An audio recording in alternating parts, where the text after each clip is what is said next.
welcome to Fate of Isen Pukapukarua Book 2. Hello everybody, we're a Dungeons & Dragons 5th edition podcast made by a bunch of Kiwi comedians, proud members of Kiwi RPG, Kiamu Whakatau o Aotearoa, tabletop role-playing from New Zealand. We kōrero paki, we tell some jokes, hopefully save the world, and have a whole lot of fun along the way. Thank you for joining us today. If it is your first time visiting Isen, welcome! Welcome to Isen. It's so lovely to have you here. For all of our Faties who are coming home, welcome back. It is great to see you again. I see you in the chat, and I love you. We've got a whole crazy story to tell with Book 2, and I've got my wonderful full cast of heroes back with us to help me discover it. I'm very excited to have them all back on deck, so I'm going to throw it to the Sidebars. Let's meet the Sidebars! Kia ora, everybody. I'm Severin. I'm playing Kasia, man. Okay, first of all, adorable. This one. Brad, edit that out. Edit out me breaking. This is a very visual thing, just for the stream. Kia ora, everybody. I'm Severin. For the love of God, for the love of Brad, am getting through this. I play the human monk, Dexter Clementine, whose efforts so far can be best described as doing what he can in a chaotic world around him and embodying the Bruce Lee motto of being like water. But we've moved on from that book, so now he's being like air. And excited to see what this weird town throws at us. Over to you, Erika. I'm Erika. I'm back playing Taryn Grimm, the Water Genasi Storm Sorcerer. Water is in the title, so even though we're in air, still gonna be water down here. Up here, we'll see. We're just doing our best here. Over to you, Kasia, please. What was the question? Who are you? What are you doing here? Yes. Oh, my Brad. My name is Kasia. I play Granny Sabinka, the half-elf druid of white bad skin.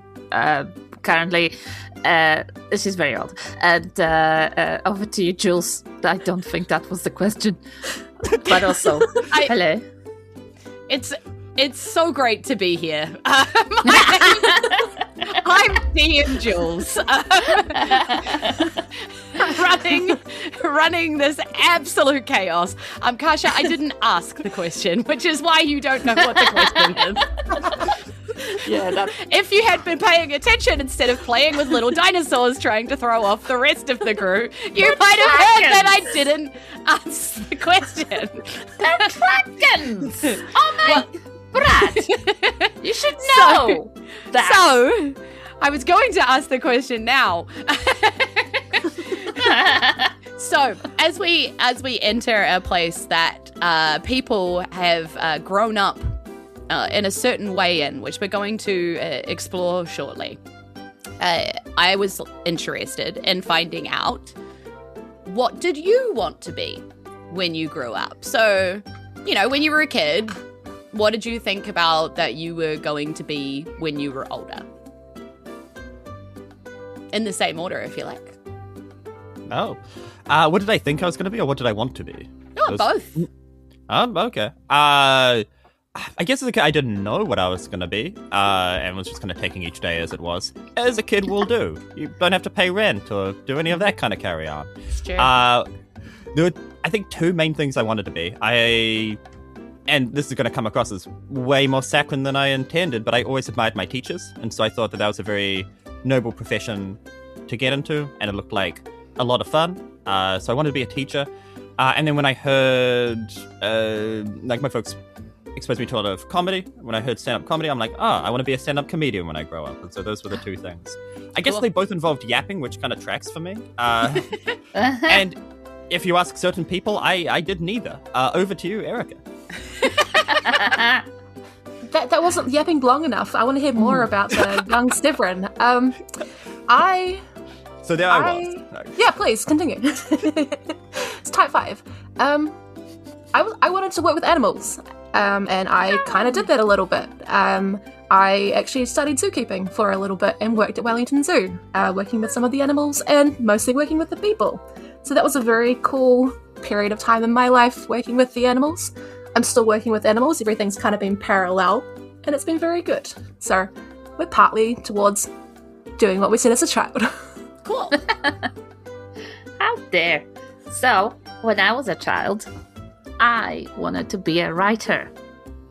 And I wrote a lot as a child. And then I realized I did not really actually want to be a writer. I just wanted to have a life of a writer and walk around looking like one. Because working on books is hard. And then I started writing sketches and comedy, and turns out that's kind of a writer, so I'm also the thing that I wanted to be. I also write a lot of emails, like so many. That's fair. Living those roles. Yeah. Writer just made me think something that me and my best friend wanted to be when we were little. So we played a lot of World of Warcraft, and we wanted vague job title of person that comes up with ideas for video games at one point, without any solid idea of how to get there, or even that what that is a entails. writer. Yeah. Yes. But did you, however, write a 300-page book with no ending? Because I haven't. No, but I think It's I wrote still going. fan fiction Volume 1. for a school project.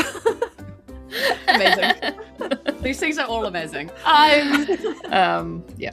So snap a little bit, Sev. I also sort of thought that I would end up being a teacher. That was what I thought I would probably end up doing, mainly because my mum thought that would probably be what she ended up doing, and she was studying, and then she did end up teaching. So, you know, like when I was a kid, I remember my mum studying to be a teacher, and then she ended up being one. And I thought, you know, that seems pretty cool what she's doing, and what my teachers are doing. So I kind of saw it from both sides, and I sort of thought, yeah, you know, that'll probably be what I end up doing. Hilariously, I did actually go and get myself a teaching degree.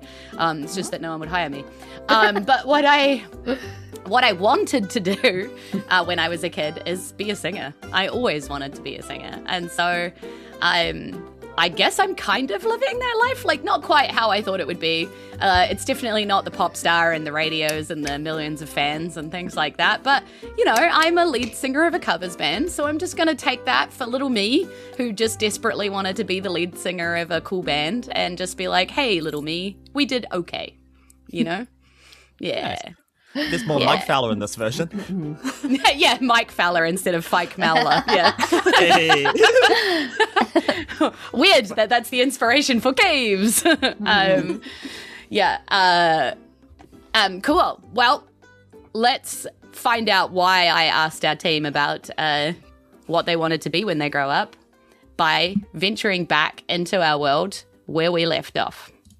So if you remember, where we left our team is they had finally gotten through these corridors of death underneath the Air Kingdom, made it through being electrocuted and ground opening up underneath them, and then nearly being crushed after figuring out some puzzles of complicated variety. And they have finally made it to where Marilla believes the missing people are being taken. And as they stepped through this door, they saw quite a surprising sight. The door swung open and the space beyond widens into a hidden settlement carved out of this dense cloud. Makeshift huts lean against each other in uneven rows, built from scraps of canvas and driftwood and broken sky machinery. All of these things obviously made out of cloud, but they've used what cloud material they could get their hands on.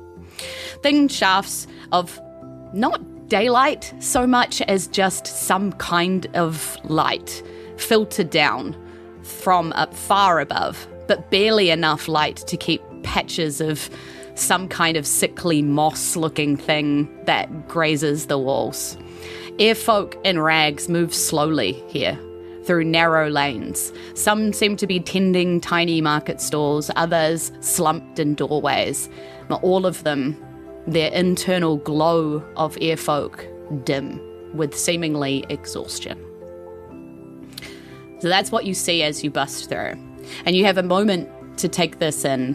What do you do? Seeing this like scene in front of you, what's your immediate kind of reaction?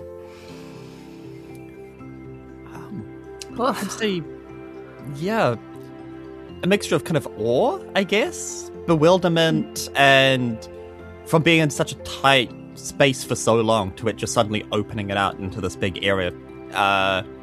Dexter's just kind of gazing around wide-eyed. Yeah.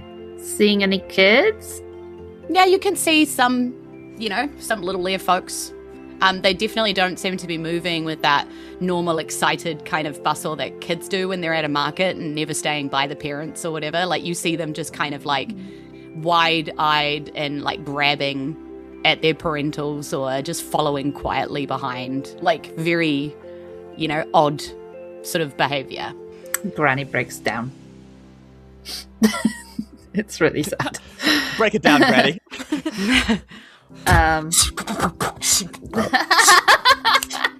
My name is Granny Sabinka, and I'm here to say... Just like these sad kids. Oh, my dear Bradlord. Sea shanty in 3, 2, 1. What do we do? What do we do with a crying granny? What do we do with a crying granny? What do we do with a crying granny? Down here underneath it. Laps the ears off and plans how to give everybody broth. Marilla also beside you is looking incredibly shocked, right? He didn't know what he was looking for exactly. Definitely wasn't expecting to find this here either. He's just sort of standing next to you, jaw dropped, kind of taking in everything around. Hey, Marilla, pretty cool, right? This is a lot, he kind of says to you. How big does the actual camp look? So we've obviously walked above ground for a bit, and so we have a rough idea on how big the actual Air Kingdom is. Does it look like it's taking up the entire capacity under the Air Kingdom, or is it like a smaller cavern area?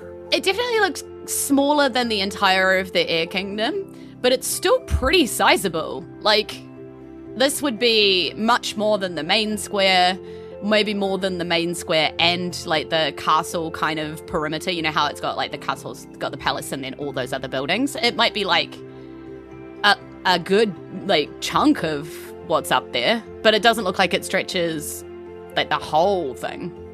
Okay. Why would they keep them down here? It's horrible down here. No one would be able to heal at all.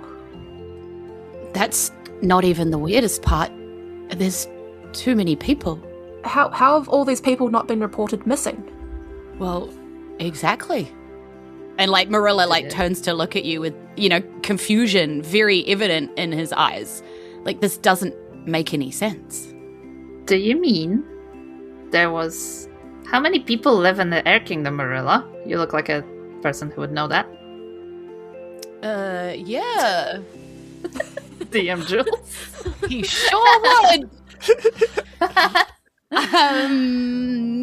Tens of thousands? Loads. Loads, heaps. How many do we see here?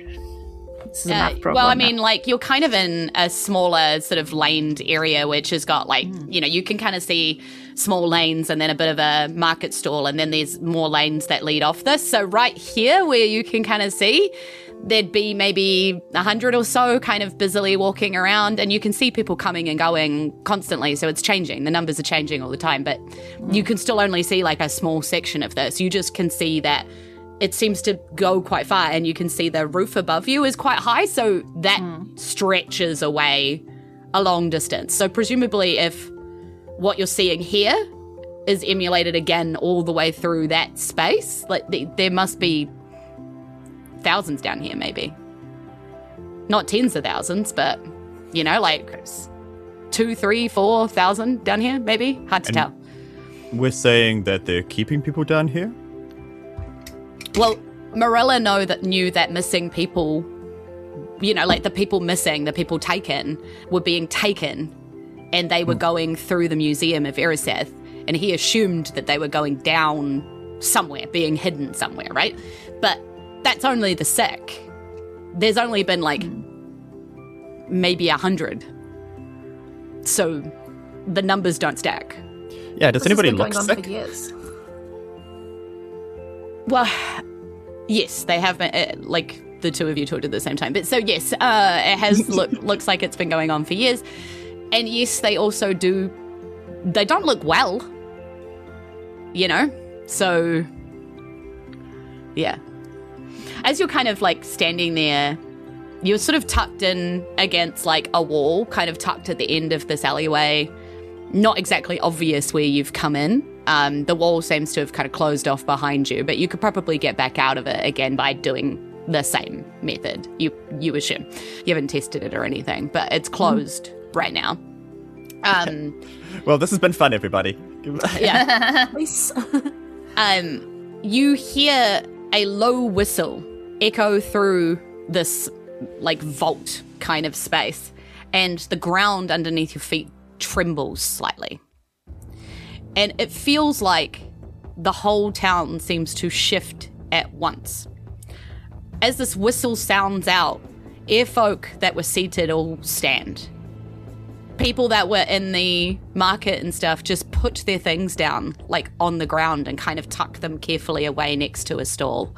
People seem to rush off.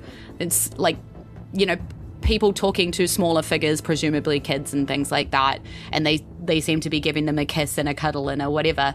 And then this little flurry of movement, they all start walking out in the same direction. And this whole space sort of empties out in the matter of like, you know, seconds. Like everybody universally just knows what to do and goes and does it. And there's this really weird patch as you're watching all of this where the kids run off to wherever they need to go in a different direction, usually from whatever was happening with those people and wherever they're going. Where everything is gone, like everyone is gone, and the space just feels quiet, hollow, and really off. Really, really odd, you know? And then you're kind of waiting, like, for a moment to see what happens, and you notice, like, another airfolk walk back into the space. And they walk back in and they tiredly rub their head, and they take up position behind a stand that they definitely weren't at before, and they seem to, like, take stock of what is kind of happening at the stand.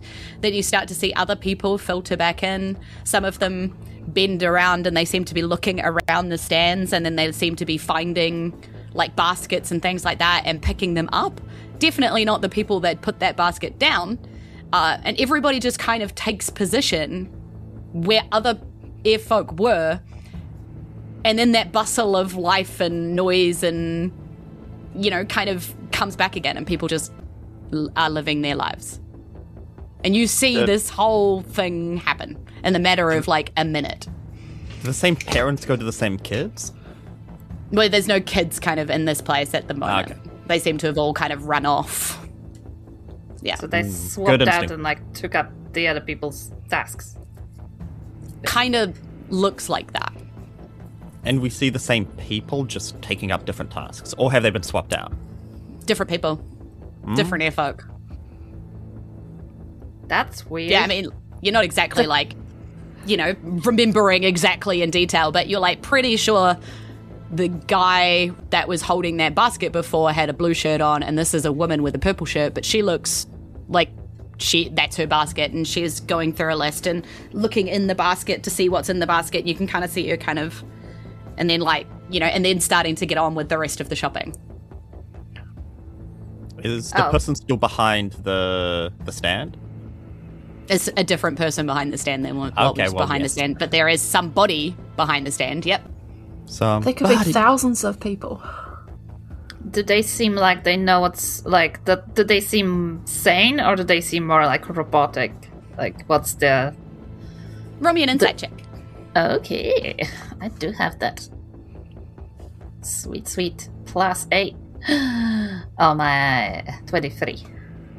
Oh, nice. Okay, so they seem like completely like calm, normal, quite. You know, you can hear them sort of having like quite rational conversations. They seem to know each other. This seems very ordinary. Everybody is just like, oh, hey, how was your shift? Oh, yeah, the day was great. How are the kids? You know, like really normal conversations going on that you can kind of hear these snatches drifting in where you're sort of hiding off in this alleyway, kind of, you know, watching all of this happen. But, you know, they seem to be tired, like very tired and very like, what do you call that? Like resigned, you know, like very like this is life. Yeah, like it's a good life. Yeah. Yeah. It's a nice day, you know. Very Can I? Yeah. Granny would like to approach one of them and just just ask, like, excuse me, why did you just change places with that person? Okay, so you exit from the little place where you guys have been hiding, sort of down this alleyway, come out of this alleyway and just tap somebody on the shoulder. Yeah, just ask them, like, straight up, like, about what just happened, because to Granny, it's just so bizarre. Yeah. So you tap this, like, airfolk on the shoulder. Tell me a bit about what they look like. You know airfolk, so what does this one look like? Just mousy little cloud wisps on head. Do airfolk wear glasses? That one? They can do. Okay, well, this one wears glasses. They are taped together with air tape. Yes. And they have a giant nose. Cool. Mousy hair, giant nose, and glasses. And this airfolk turns around and kind of like pokes their glasses further up their giant nose and just stares at you with the craziest expression you've ever seen. It goes, "What are you?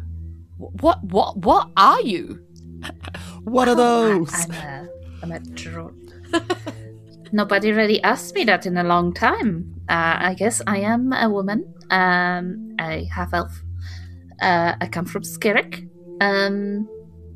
And I am an adventurer. And who are you? And he's just like, every word you're saying, he's staring at you like you're crazy. Like you are.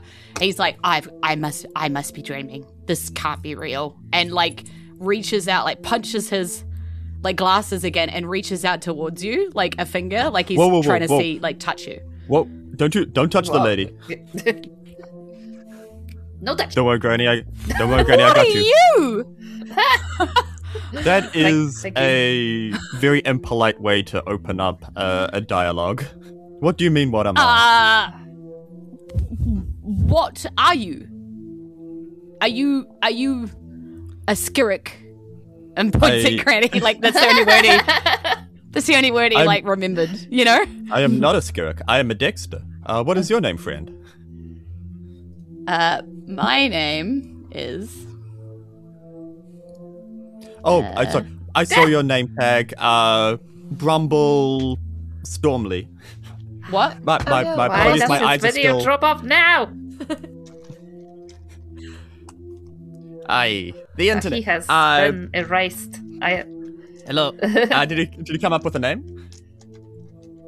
Nope, I was waiting for you to stop talking because it was choppy. Oh no. His name is Sorry, my internet. Cocaine. Yeah, that's His name is New Cocaine. That's right. Yeah, your internet. His name is my internet. That's his name. Yeah, his name is Minton now. He looks like a Minton. Yep, he's my Minton. Okay. He says, you know, I'm Minton, and he pushes his glasses again up his giant nose. You are a Dexter, and he kind of reaches out a finger towards you, like he's gonna poke you. No, stop! And if you touch me, it's not gonna go. It's not gonna go well. He kind of thinks better of it, and he looks down at his finger, and then just pokes himself in his own face, like, Okay. and then he's well, like, that seems "Ow! like an overreaction. I'm not dreaming. Are you okay?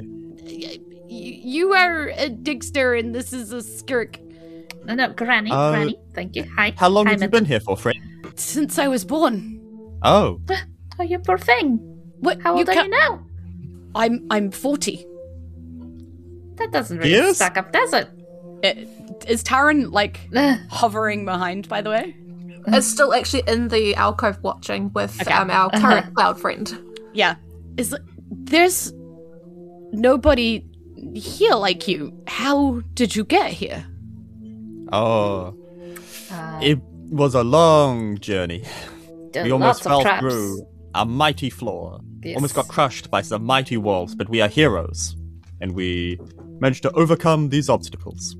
I don't know what you're saying, but I do not know why you would come here. There's nothing here for anybody. Well, I would you're here. not be here if I could be, but there's nowhere else to go. Okay, my new friend. Come in close. What is Minton comes closer. Minton, my new friend. What is keeping you here? If it is so bad. But there's just nothing here. We work, we live, and then we give our lives to the air. To the air, lives. you say? Well, of course. That's what we are born for. Did you choose to give your life to the air? Were you ever consulted on this? No, but nobody from the air chooses to give their life to the air. They just must give their life to the air. Otherwise, we all die. Oh, okay, that's good. We all die. How many times has that happened? How do you know that happens? Well, I mean, everybody does, so it must be true. Right.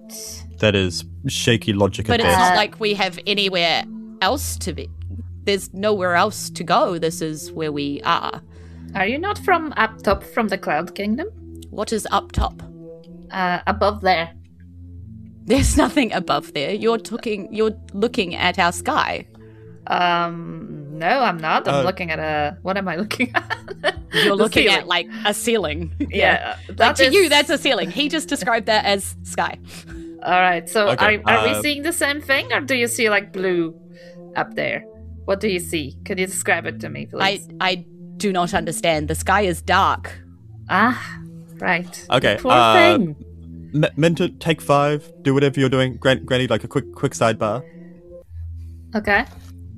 Look, we've got to be very simple with this person. Maybe with these people, they don't know things outside of what they can see here.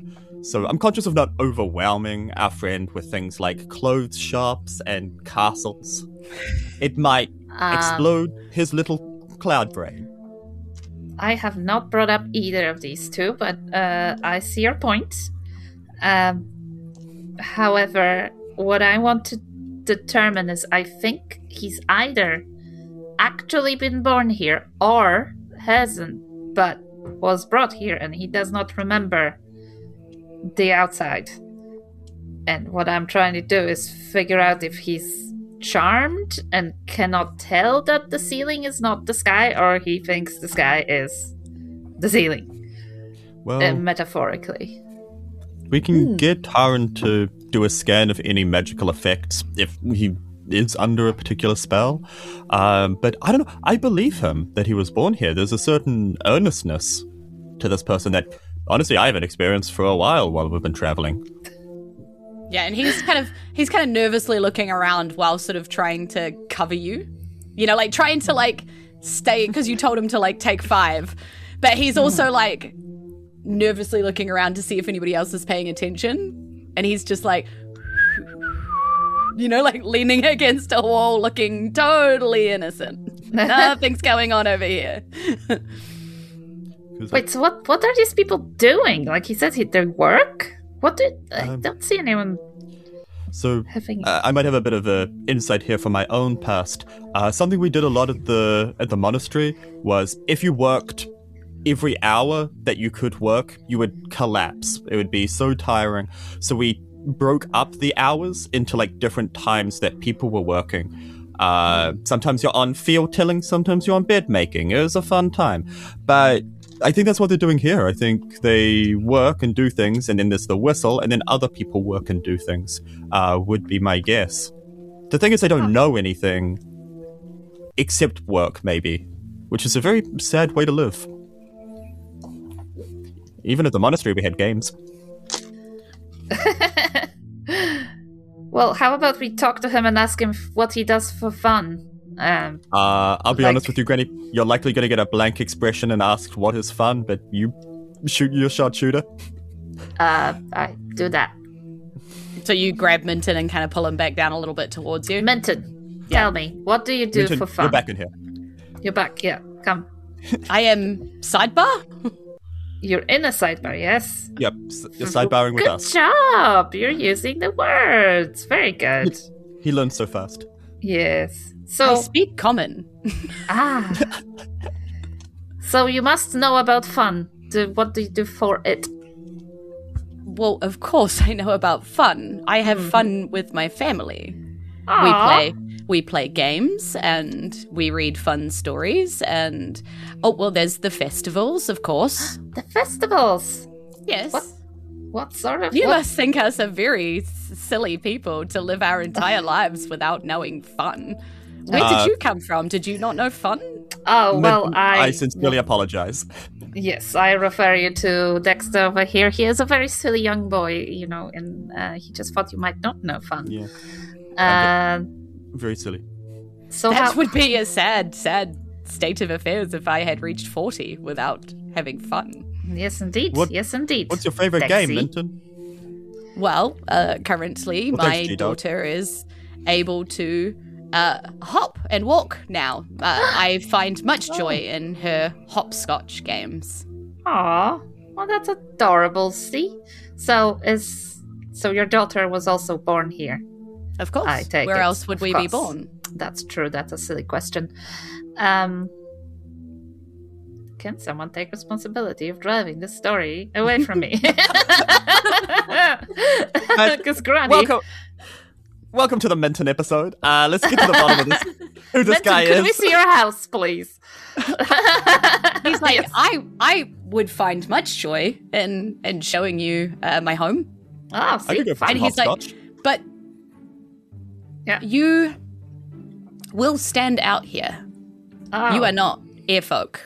No, we're not. In fact, I still am in awe that you exist here. No one's going to believe me, so perhaps you should hide yourselves? One moment, Minton, oh buddy, oh pal. And I'm going to take the Cloak of Alvin kind, which I've decided can disguise Dexter as a cloud person. And he's going to swap that around. Absolutely. Yes. Yep. And he actually, that's a great magic trick. He's like, oh, wonderful, just like the magicians of the festivals. Are you actually airfolk? Who's to say? Magic. he just thinks that's great. And he's like, oh, wonderful. Dexter of the sometimes airfolk. I dabble. Let's just collect these names. So, Granny Skirrick? Sure. Granny Sabinka. Nice to meet you, Minton. Sabinka. Yes, that's my name. And there. You are able to turn into an airfolk also? Am I? Can I wild shape into a person? Metagaming. What Unless kind you of saw the cloud sheep. No, I cannot, but I can do that. And I'm gonna turn into the cloud sheep. Okay. Bear in mind, I think you get a certain amount of animals as your wild shape, so that is now taking up a spot for one. But yes, you can absolutely turn into a cloud sheep. Cloud sheep is my choice, and I do not regret it. There's a crab, there is a cloud sheep, and a pigeon. A pigeon. Great Chinese choices. zodiac. Can I be all of them at once? That's a chimera. You've turned into a nightmare. And it's like, well, odd to be walking through town and not in the farms with the cloud sheep, but so we can make this work. And it's like, right, shall we go? Dix is going to glance over to where Taryn and Willow are just... Yeah, sounds still good. kind of hide. Marilla steps out and is like, "Hail and well met, friend." And he's like, "Hail and well met." And he's like, he looks at Marilla and goes, "Odd clothing." Because he's like in these quite dour, sort of raggy, you can clearly see they've been patched multiple times, kind of clothes. And Marilla is in, top of the line adventuring kind of gear. And odd clothes, friend. You must be from the guards. Yes, and he's Marilla goes, keeping us safe. Isn't that right, Guard Marilla? And he is like, odd that you would not have the sigil of the ruler on high on your outfit, but, you know, you are more than welcome to come to my house also. Oh. Well, Marilla, he's giving us all that exposition. You're telling me you've lost that sigil again? The last time I told you if you lost that. Hearing sort of a conversation from the background, Taryn's gonna disguise self and turn into something similar to Marilla, but with the sigil. Having seen it with... Yeah, because you've seen this particular, like, force of royal guard, this, like, elite force. So you kind of know what they're dressed like. And as you walk out of this, like, corner where there really isn't anything but a wall and hiding behind the door, he goes rigid, seeing you walk out, like an exact copy of that elite force, you know? And it's like, rigid, and it's like, afternoon, sir? Relax, you're okay. I'm just minding these two with Guard Marilla. Oh, yes, I have done my duties for the day, and I am in the market, and I came across these folk, and I would like to invite them to my home, if that is okay. Oh, absolutely. Don't mind, like, me and my friend here. We're just gonna tag along, but feel free to show us your house. Yes, but of don't course. stress about anything. It's fine. I have only one daughter as regulation. Yep, that's good job. Taryn's very shocked, but trying not to show it, because it was more sense for her not to be a water genasi. Yes, and have an 100%. extra big, 100%. reaction. Good, you know, and you could not have seen that coming. Like, he was already like, Marilla's dressed weird, but placed him maybe in a weird guard section, but seeing this, like, elite guard come out, he's clearly, you can see he's rigid and, like, tense, and, you know, and he's like, yes, to my house, of course. And, like, instead of being sort of like, you know, he was quite shocked to see you before, but, like, sort of relaxed when you realized that you weren't there to hurt anybody, seemingly, or whatever.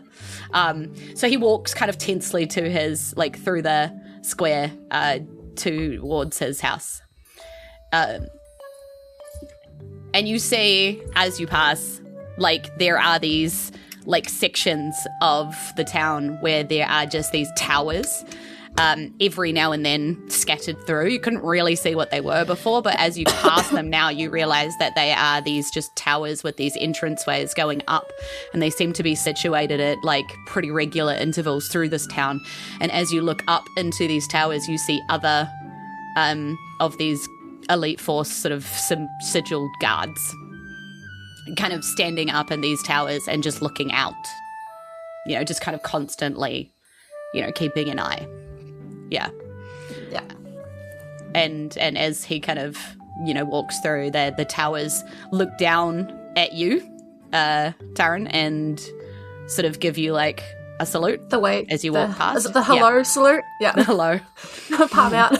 Palm out. Yep. 3 fingers on the forehead. Yep. Yep. They do it back up as we keep going. Yeah. And so you kind of like see nod. that at each tower, there's kind of like a salute.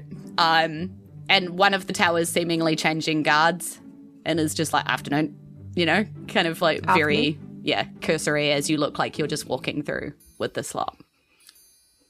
Yeah, they are all over this place, is quite obvious. And he leads you sort of through these, like, winding corridors and alleyways, and then sort of builds out into other little sections of markets or other little, like, areas of, like, where kids are playing and things like that.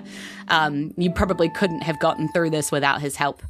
And he sort of opens up the door to his house, and he's like, this is my house. Yes.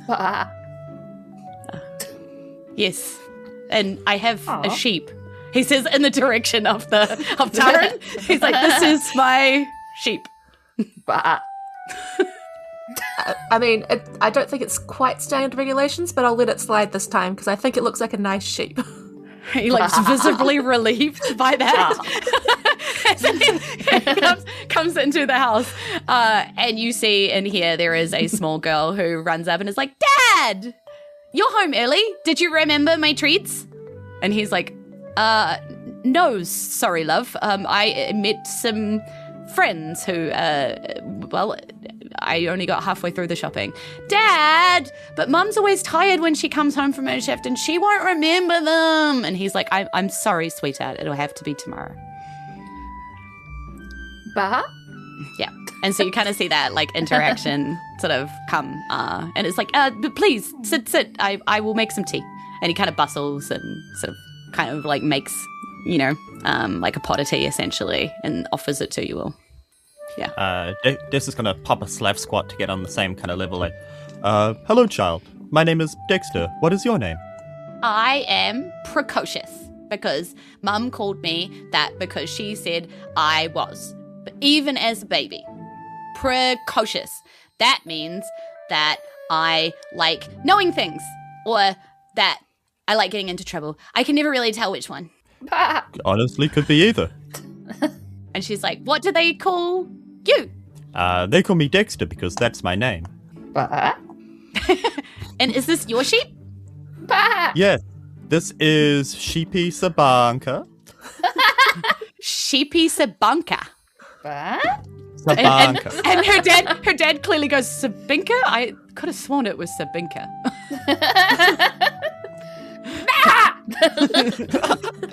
I just get headbutted by this sheep. Sheep gets, headbutts Dexter. And Precocious just goes, Sabinka, Sabinka. It's like a rhyme.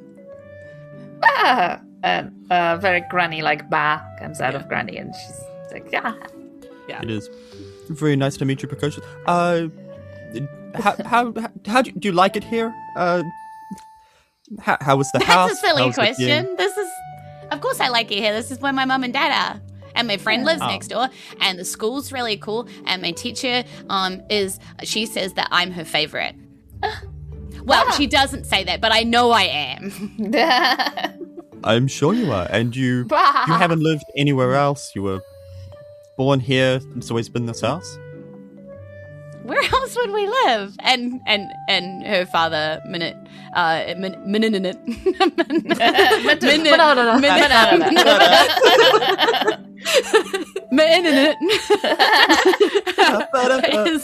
says, I think what he means, Precocious, is like, have we lived in another house, like in another section of the underneath?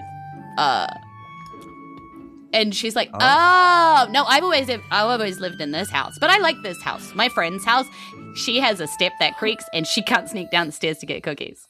Bah. That is probably, that is a healthy step to have.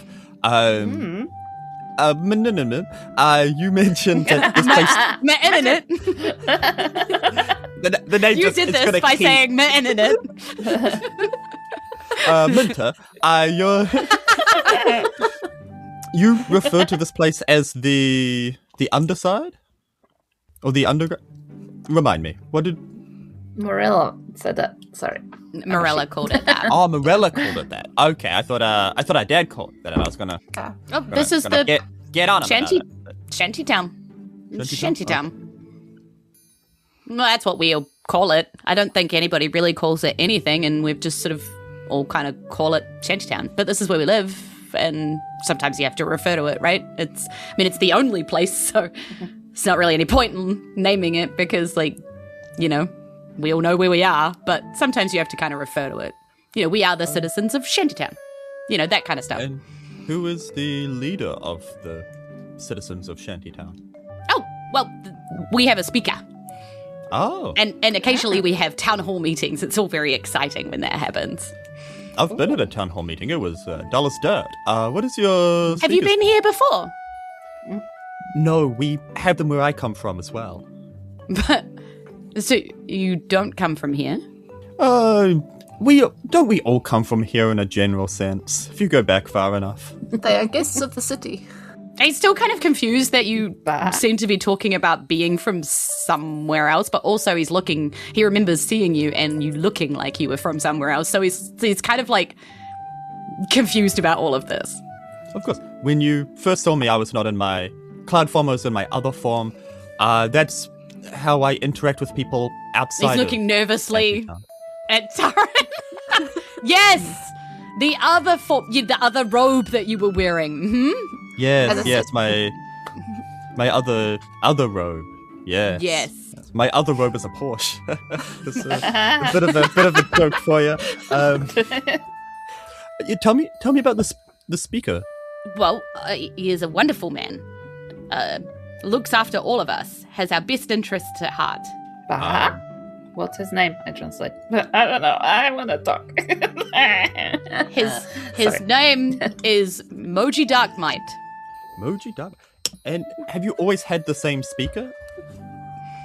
Well, I mean, I don't know if I get the reference, but he's been our speaker for a long time.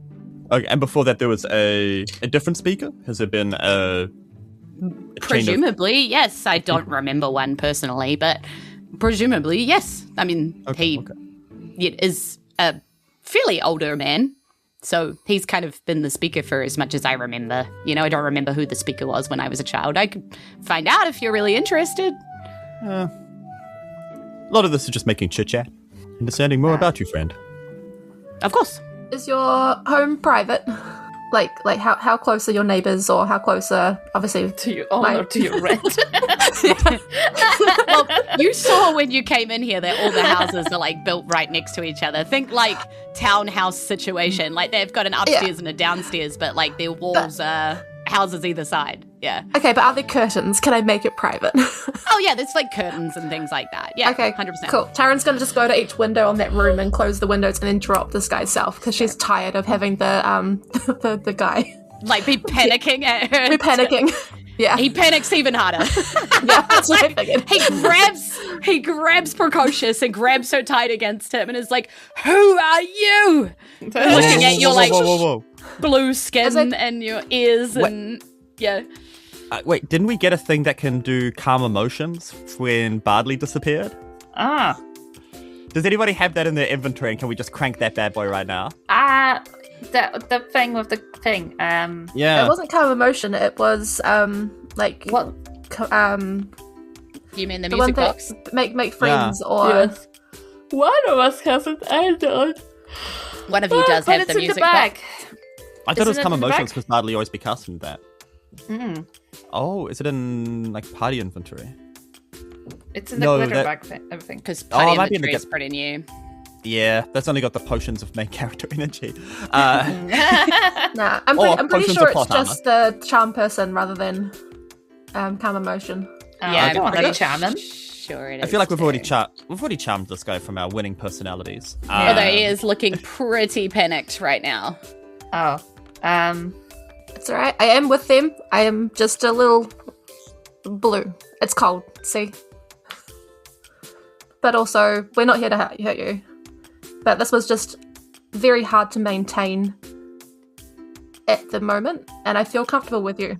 Dexter, you hear, warning, this guy is pretty freaked out and is going to do something dumb in a minute. Oh, thank you, sword. Legitimately helpful. Can I put a hand on a friend Minim's shoulder? Yep. Minute. Minute. My new friend. Listen It's to me. like the whole episode is us just trying to say my internet in weird ways. Minute. It's gonna be a nightmare for the end of season quiz to get this guy's name. If we make any noise approximating, surely we get the point. Okay, listen, my friend. I need you to take a deep breath. Today has been a lot. I understand that. You've met new fantastical beings that we are, even though I am now a cloud person. You're very welcome. But take a deep breath. Just relax the shoulders. You're okay. Trust me, if we wanted to hurt you, we would have already. So we're not going to. Dexter has a 0 to intelligence. I was going to say roll of persuasion, but is this an intimidation? I'm not really sure anymore. It's the same modifier. I'll take either. Yeah, so roll me a persuasion check. I think that's what you're going for, right? To try and persuade him that you're not Can a I threat. give advantage by sitting down crisscross applesauce and just closing my eyes? Yeah, sure. Looking as non-threatening as you can. Yeah. Accidentally intimidating. That's a 19. Nice. Okay. Yeah. He sort of like, you see a tear roll down his cheek as he's grabbing at Precocious. Precocious is busy staring at Taryn, like with a big old grin on her face because she is delighted. Because children, right? But his tear rolls down his cheek and is like, please, I don't want to end up one of the ones in the cage. Please, just tell me what you want with me. I just want to be here for my wife and daughter. Please, I don't want to end up one of the sacrifices. I do my time. I give my life essence. I do what I'm required to do. I'm a good citizen. Please, what do you want? We just want to know the history of this place. We're looking for people that we don't know much about this place. It's hidden away. And what are you talking about? This is the only place. This is where we are all born. This is where we give what we can give in order to keep each other alive. And Precocious is like, I don't have to yet, but when I'm older, I will go and I will work in the air mines and I will give some of my air self to the stone. And the stone keeps us all alive. Bah! Tell me more about the stone. Well, I don't know much about the stone. I just know what I learned in school. But luckily, I'm sure your daddy knows. Yeah, your daddy knows a lot about the stone, right? Right, Dad? Daddy goes for 12 hours every day. Of course he knows. 12 hours? Bah! I mean... Yeah. And he's looking at Precocious. You ask what we want from you. You're around the stone for 12 hours. Okay. Remember, we're being calm here.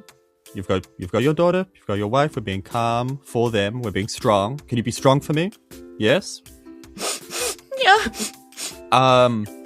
There's no easy way to say, we're gonna take that stone. What? Because we need it. What? And the fun thing is... He's not calm right now. He's like trying to be calm, and he's like... And you're gonna help us. That's the best thing about all of it. Not gonna help you murder our entire town. You're our man on the inside. We don't want that. Dexter, stop it. Dexter, I poof back into human form. Wait, I knew about that one. Yeah. This is a lot. All right, I'm just going to make you both some soup, and Granny poofs some broth into existence. Puts her hand on Dexter's mouth straight up. And can I block this? Or I will intimidate you into it. I mean, this sounds like player-on-player action, and I allow it, but it needs to be rolled off. So, what are you trying to do? I am trying to just poof into existence and just like do this comical like on Dexter. Like, try to get him to stop talking. So yeah, I guess that is kind of either a acrobatics or a persuasion, depending on whether you're relying on the hand or your kind of force of will. The hand. Okay, so acrobatics. And obviously, Dexter, that means it's a dex save. Okay, well that's gonna go badly for everyone. Oh, I actually rolled decent. Okay. Nice, same. Beat 18. Sucker! Oh. Does beats meets? I also got an 18. Yeah, because 18. Because Granny's setting the DC, and then if you meet it, then you beat it. Just at the last minute slipping away. Just at the last second. But you do see what Granny is trying to do. Like, was very much trying to hush you. You just got out of the way of being hushed, but you can kind of get the vibe of what was happening there. Okay. We're gonna sit down. We're gonna have some nice broth. No, yeah. So Granny's here now. Thank you. Precocious is like, what are you? This is great. This is the best day of my life. I don't know what is happening, but this is so great. Isn't it just Precocious? You remind me of my favorite granddaughter. Lovely. Okay, have some soup. Let's all sit down. Let's all just have a little chat about how you are, how you live. I'm actually here with a little visit to write a nice story about the place. Yeah, so Precocious immediately like gets up on the table on the bench and like just like happily just sort of bounces while like a bowl of like soup appears, and she just sort of starts like, you know, slurping soup, and her dad is still sitting like crumpled on the ground just watching all of this happen, and it's actually Precocious just starting to go, so what I learned in school is, you know, like, and she's just like yapping away that brings him kind of to a standing position. He eventually like comes over to the table, sits down, also gets himself a bowl of soup and just sort of quietly, just kind of like patting her on the head every now and then as she like talks, you know, like, so he's just like, you know, letting her just, and every now and then putting in like a word or two to basically where she's like, what is it, Dad? What's it called? You know, like, so he's kind of trying to fill in the, you know, gaps of where Broth she cures doesn't know 15 things. health. So. Nice. And- Okay. And 9 sanity. And actually, you do see them perk up on that because they do look pretty unhealthy or, you know, like not particularly well. And so you're watching them sort of a little bit of color come into their cheeks and that little bit of airfolk inner light that airfolk always have because they're sort of like inwardly lit clouds kind of. They sort of go like shine a little brighter as they eat this broth. But basically what they tell you is that they take it in shifts to go work.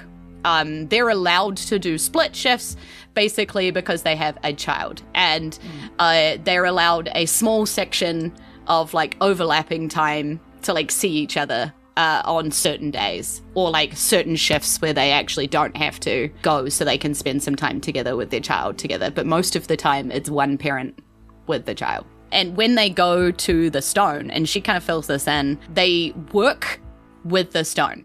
They work their air magic and energy, and they kind of channel it into the stone just a little bit every day.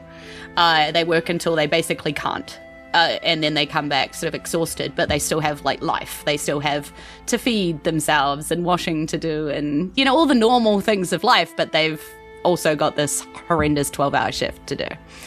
Which is why you're sort of seeing people walking around just looking like zombies. You know, they are tired, and they're giving themselves a little bit every day. And they've been told by the guards if they don't do this, because the stone is keeping like everybody alive, like they'll all die. And so they just have built a life around making this work.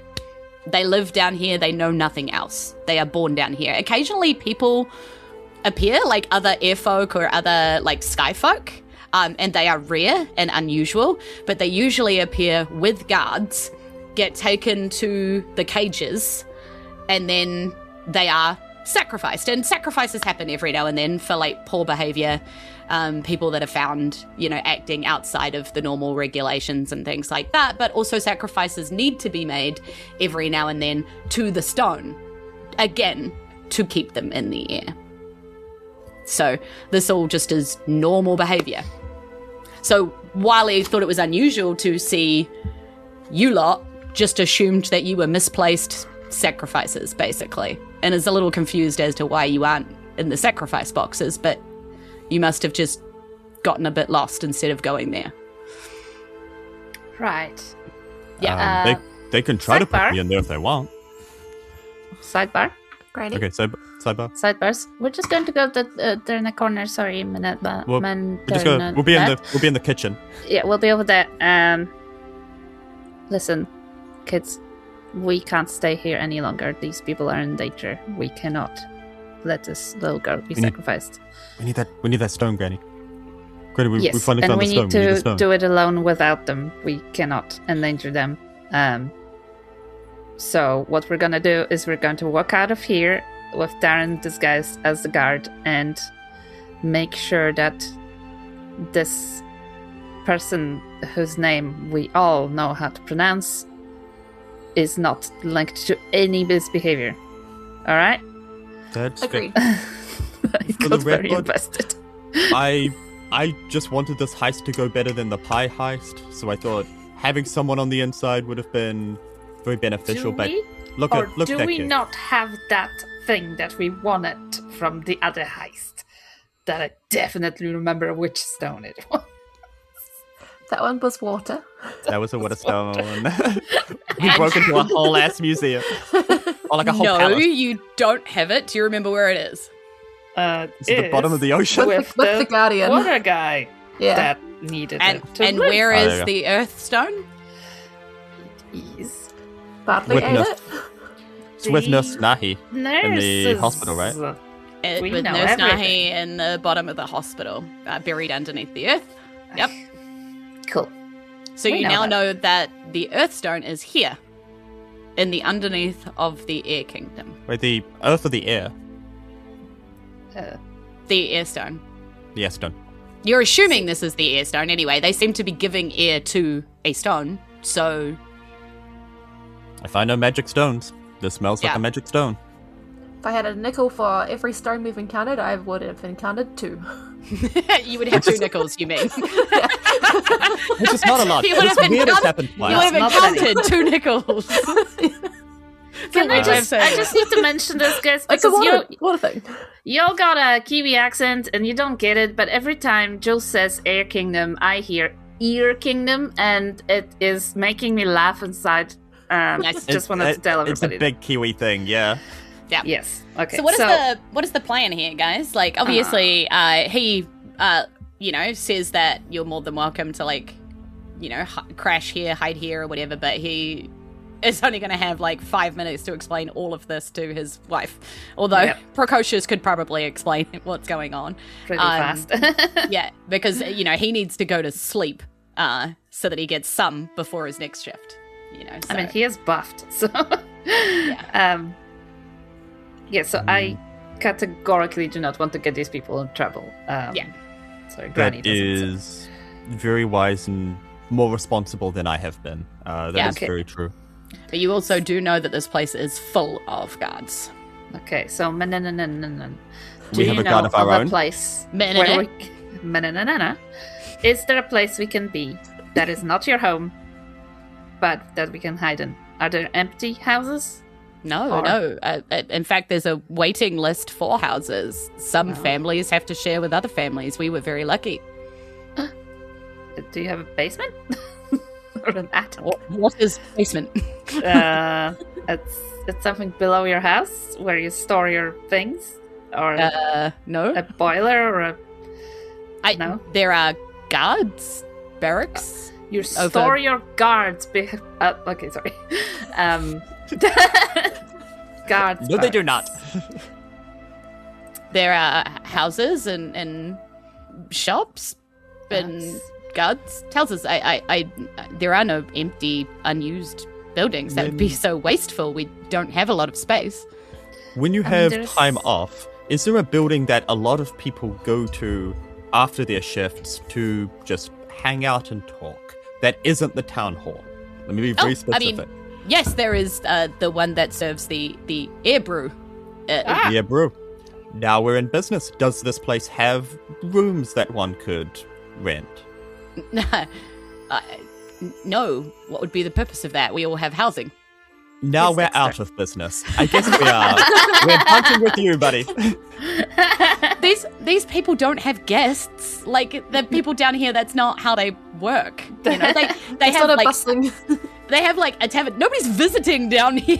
You know what I mean? Like They just have a I don't homeless problem. swing in to visit the aunties and uncles and then swing out again. Like that's not happening. Nobody comes in, nobody goes out.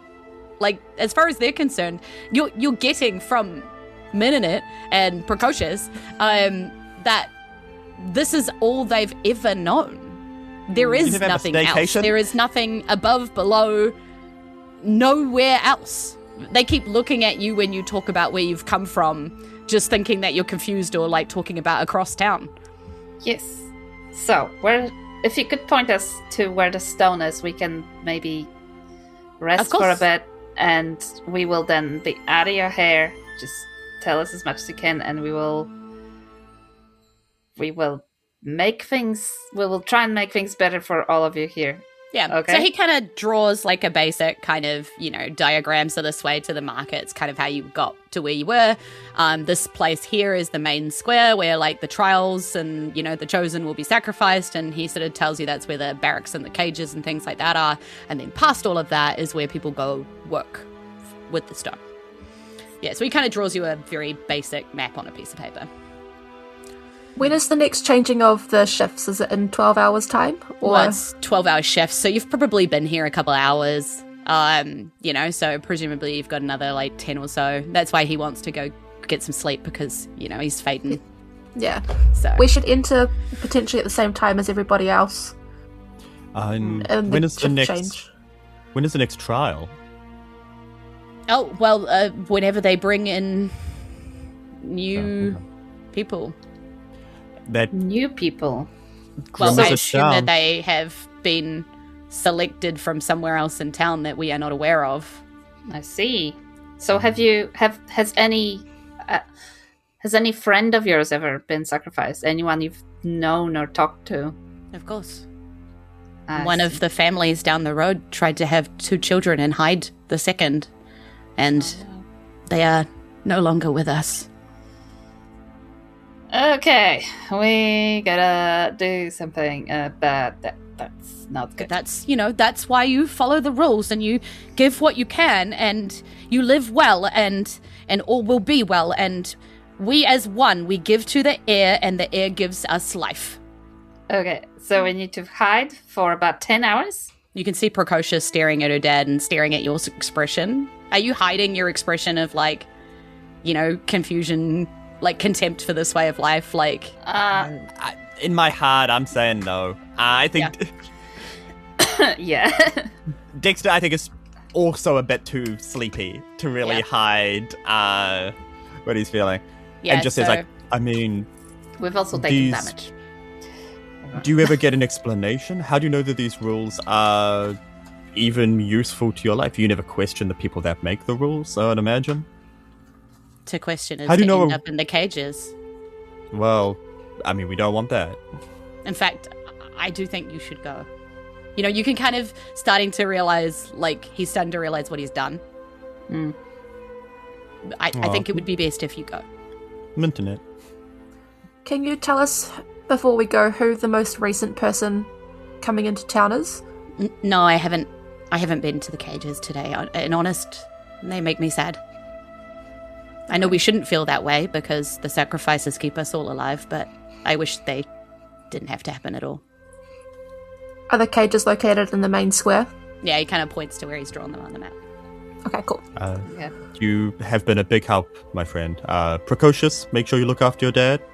Make sure he's okay. She nods and she goes, I will. I have to. Someone has to. Kind of rolls her eyes. Oh, you're such a good kid. You're a good kid. If I had more time, I'd teach you how to fight. If you both pretend it was a dream, that you never saw us and we didn't see you, Honestly? Minute nods and agrees with you and is like, I believe this is best too. In fact, Who's to this say you want to was- sleep? This was a strange but tasty dream. Okay. I'm gonna sheep again. Yeah. So you sheep again. You The wild shapes were used to. hide yourself. Yeah, disguise yourself. Yep. And Yeah. Dexter, you go back to putting the cloak on. Yeah. Oh, Dexter didn't take the cloak off. He's been Yeah. cloud this whole time. That's true. That's true. So as you kind of exit this place and you walk towards where they dictated the main square is, it's a little odd you walking along with a cloud sheep, but people kind of raise an eyebrow, but they don't question it as much as you know they would if they saw you in your real forms. And you get to where this main square is and you can see these cages now.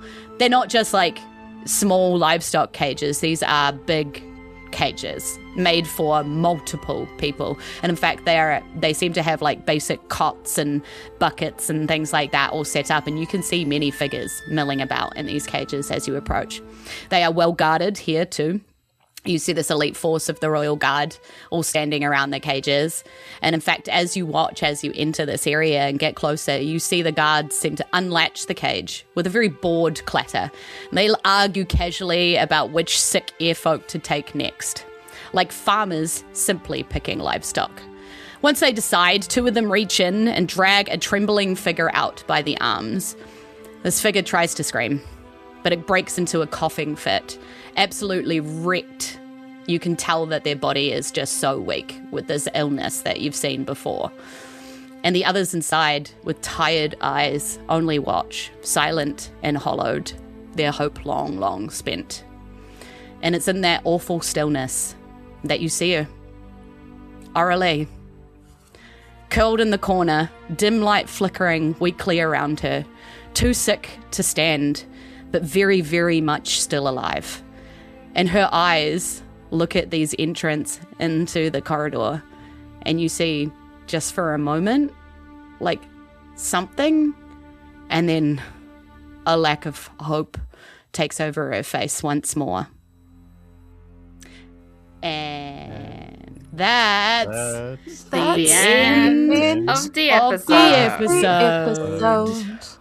Guys, we're always wanting more art. If anybody feels like drawing that scene, don't. Yeah. Sorry. I don't want the Sorry. sheep. I know that was pretty heavy, guys. I hope you guys are okay. Traffic light, traffic light. Are we all green? Are we green? Are we green? Are we I'm okay? green. Green. I listen cool. to true crime podcasts. I am desensitized to darkness. GMs, We're remember green, your excited safety for more. tools. I watched Safety Up. tools. I can do it. Yeah. Make sure your team are okay. Okay, so thank you so much for joining us on our adventure today. We know that was a hard one. I apologize for some of the trigger warnings that we expressed today. Obviously, we'll make sure that those are in the episode notes. I should have said at the start, check the episode notes. But thank you very much for joining us on our grimdark adventure today. We're a comedy podcast, I swear. We hope to see you again soon. If you are listening to this, thanks heaps for tuning in. We stream on Twitch at Fate of Isen every second Wednesday at 7:30 p.m. NZDT, and we would really love to see you there. And in fact, I think I saw someone new drop into the chat tonight, so thanks for coming to join us. I really appreciate that. If you enjoyed yourself, tell a friend, because sharing is fun. Many amazing people are involved with the production of this podcast, and I am incredibly grateful for their hard work and dedication every episode. I saw Bradley Zimmerman in the chat tonight, so big shout out to my partner in crime in there, Brad Zimmerman, editor of the polished episodes that you hear, responsible for the design of the world of Isen in book 1, and my partner in all things lore, and is always delighted when I drop crazy stuff like this. Thank you to another very important person in the chat tonight, Amy Ward Art, our glorious moderator and artistic muse. She keeps our live streams chat a wholesome and hilarious place to be, while also making our characters come to life. And she has also said that she does not want to draw that scene. So fair and so valid. Yeah. I also want to give a big shout out to the many artists that we have collaborated on with visual designs of Isen. Thanks to Haunted Sandwich, Aiden Messer Photography, Amy Wood Art, Josiah Johnson, EB Creative, and sometimes me when I draw the NPCs. We are proud members of Kiwi RPG. Encourage you to visit their website to find other Kiwi creators that you absolutely need to know about. And speaking of Kiwi RPG, just dropping a little notice that keep your eyes peeled for Kiwi RPG Week. It starts on the 4th of July, finishing on the 10th of July, and we already know that there's going to be some D12 Go, there's going to be some Julz on some panels, there's going to be some good stuff happening. So go support Kiwi RPG. There's links in the chat. And of course, this podcast would not be able to keep going without our Patreons who keep the lights on in Isen HQ and make the Fate of Isen Discord a delightful home on the internet. So we are incredibly grateful for your support. And I want to tell you a little something special before I go into the list, because we have a brand new joiner.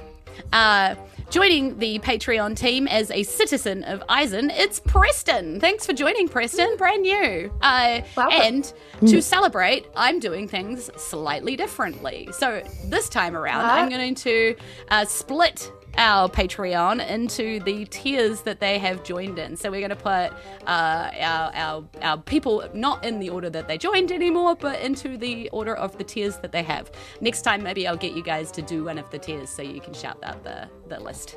So Top of the tiers, our heroes, Caius the Fox, Ezekiel Tarabarelli, Disturbed One NZ says the real life friend of the Forgotten says remember the Forgotten while he also says meow, but we know what he means. The Adventurer tier, joining us is Alex White Robinson, Irene Kutchig, Lauren Christine Goodwin, Victoria and Gavin Porter, Lyndon Hood, Tom Ailey, Erika Jayne, Liz from Time to Die, a D&D podcast, Paul Chalk, Maya LaSheep. Joining us as travelers in Isen, it's Sam Malcolm, Christian H, Larry Timmy Bobson, the 13th. And joining us as citizens of Isen, it's Daniel Nichols, Squish Malcolm Crow is dead for most of the Sixth Sense, Alexander Lurkheitz, Aaron Gilgren, Danielle the Tea Lady of the Tea. In the 18th century, tea was pricey and regularly kept in a container called a caddy. And, of course, Preston. Hope you guys enjoyed the little switch up with our Patreon Patreroonies. We do appreciate you. You literally, we could not do this without you. So, and big shout out that remember the dice of November. If you need more dice in your life, head over to fanrolldice.com, use that promo code Fate of Isen and get a little cheeky discount off us because we love you. And if you want to show your full support for Fate of Isen, of course, there merch on Redbubble, which you can go check out also.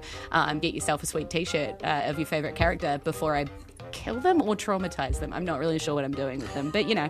And last but very much not least, I hope I haven't traumatized them too much in this episode. A huge thanks to my players. I'm going to pass it over to them to tell you where you can find them on the socials. And did you pick up that these people don't grow up to be anything?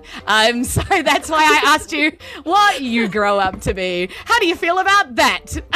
Take it away, Sidebars. Tell people where to find you. The children yearn for the minds. Good, everybody. I'm Severin. You can find me online in places and things, doing stuff on the internet around... Mainly, this is the only thing I do on the internet. Let me be very honest. I've got socials. I do not update them. I am terrible with that. It's always on my life admin things to do, and I just don't do that. But for the social media is hard. For the live stream, Amy is dropping them in the chat. For all of you fun podcast people, I am Severin, Gourley Comedy Person on Facebook. I am Severin.piano on TikTok, where I should post more fun stuff. So come hang out. I will also say, if you buy a Fight of Isen merch, a t-shirt, a sticker with the Dexter, I'll buy you a coffee if I see you around in person. So, cool. That is my promise to you. So do you have to buy the sticker and then go stalk Severin in order to get a copy? It's a two-step program. You buy the merch. You have the merch somewhere upon your person and or bag or backpack, and then you must find me in the world. You can always track down Julz wherever she is doing her events, where I carry around a bunch of merch on me at all times. Some stickers, some fridge magnets, and some pins. So, yeah. So there you go. Go mug Julz for some merch, and then come find me out in the world. Please don't mug Julz. Please ask Julz before you mug. Yeah, consent is important with a mugging. Do it very demure, very mindful. Over to you, Erika. Oh, I guess if we can't grow up, I can't run away. Wait. That's the wrong podcast. I know, it's not even mine, but it was fun anyway. I'm Erika Jayne on Instagram as... Wait, that is my Instagram. Shit. Well, that's great. Where are you at Daria? You are. Yeah, that's somewhere on TikTok with that. I don't know, I haven't used that in there you go. X number of months. Who owns the Instagram? Who owns the Instagram Aurora Night _cosplay? Is that also you? Probably. I haven't posted in a while. Wouldn't know. It's a running thing. Okay. Yeah. I don't post much. If anything, it's stories or I send memes and meme videos to people, and that's about it. So yeah, Amy's threatening to give both of you a social media lesson. Oh, I'm so sorry, Amy. I mean, Amy, we all it's need not it. gonna help. I just don't do anything exciting out of like this, so I don't do anything. Yeah, I don't even know why I have the things, but I have the things. That's fine. Anyway, Kasia, over to you. You have the things. Oh, yeah, I have the one thing on Instagram as Kasia Wayfinder. Nothing happens in there. But... See, we just don't do. I also do this thing that's like twice a month online on Twitch with some people. Like you might not know them, but it's like a podcast. that's sounds this cool. podcast. That's great. It's great. It's great. should I listen also to that. work, and I also told everyone at work that I do this, so I assume somebody maybe looked it up. Maybe. Nice. So that'll be cool if someone I did. also got a co-worker onto this. Nice. Yeah. Cool. I like Yeah, it when I that's get cool. random people that I know being like, "Oh, I listened to your podcast finally after like 8 years of you telling me to." It's actually good. And I'm like, It's also been 4 years for us, and I'm pretty sure the other book lasted 4 years. So, Yes, and we're it did, nowhere. yeah. We are you know not what? done. I blame you guys You for that. Turn up to record. episodes. I am still here. Okay, that should be enough. Oh dear. No, we will save Isen, guys. The stakes are high. These The days. fate's more dire this time, so Yeah. it needs extra meat behind. Indeed. Enough of this frivolity. And I have been your DM, stacking the fate with more meat. With more Isen. Jules from NZ. And you can Meat of find me Isen. pretty much everywhere as Jules from NZ, unless you're talking about my covers band, which is Wink Band NZ, or my other podcast that I'm also on, which you can go check out, called Grow Up Runaway. Other than that, you can pretty much find me, Jules from NZ. And I do all the things. So maybe it makes up for you guys doing not much. Maybe I should share them, and you could do some of my things, and then that would be great. Well, it's kind of a waste of time for us to share. Delegation is important. Delegation is important. Yeah, really excited that you guys joined us tonight. Thank you so much for the new peeps that we saw in chat. And I'm really excited to be here. They know where the stone is. They know what is happening a little bit more now. And I can't wait to see what you guys do with that. So I guess we'll have to see you again in 2 weeks' time. So, inohora, ka kite ano, aroha nui. Goodbye. We will see you again real soon, and we love you loads. Bye. Mwah. Goodbye. Call Scotland or whatever I'm yelling at. I don't know. It's not off the No. tracks. Touch your neighbour's grass. My internet. Manana. And you're out. Okay.